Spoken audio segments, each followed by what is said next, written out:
Dans le sens des départs, ce sera orange sur les routes, rouge en Île-de-France. Les grandes vacances démarrent officiellement aujourd'hui, mais elles ont un goût un peu spécial à cause du Covid.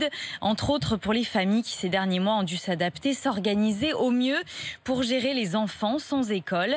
Et pour certains, la galère n'est pas vraiment terminée. Bettina de Comme pour Guglielmo. beaucoup, les vacances d'été d'Aurore et de ses deux petites filles d'1 an et demi et de 4 ans sont devenues un véritable casse-tête. On avait prévu une colonie, elle a été annulée, il a fallu remplacer par le centre de loisirs et encore il fallait être sûr que l'annulation elle soit bonne. C'était un peu laborieux puisqu'il a fallu tout le temps se réorganiser et se dire alors on a le plan A, plan B.